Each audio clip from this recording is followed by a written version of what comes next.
Installing a ridge vent on your double-wide trailer is one of the smartest moves to keep your home cool and dry by improving attic ventilation. So, first off, you gotta make sure you have the right ridge vent for your trailer's roof style.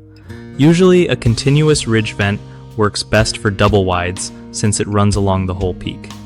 Next, grab a chalk line to mark where you're gonna cut along the roof ridge, about 2 inches wide, so you don't mess up your roof structure. Use a circular saw with a metal cutting blade to carefully cut that section out, but be super careful because you don't want to damage the trusses or any wiring up there.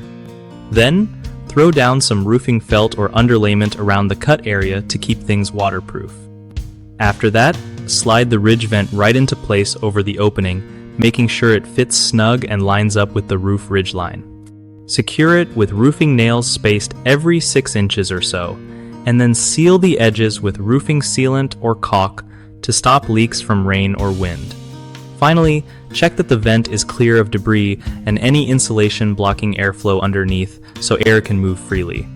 It's all about making sure your trailer gets that good airflow without letting water sneak in. One of the biggest mistakes people make when installing ridge vents on double-wide trailers is cutting too wide or unevenly, which can mess up roof support.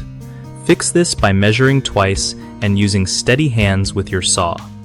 Another common mess-up is not sealing the vent edges properly.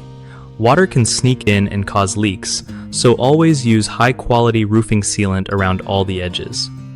Thirdly, folks sometimes forget to clear insulation away from the vent area inside the attic, which blocks airflow and ruins the whole vent purpose.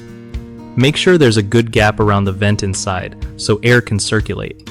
BigHomeProjects.com is super helpful because it connects homeowners with local contractors who really know what they're doing, so you don't have to stress about finding someone reliable.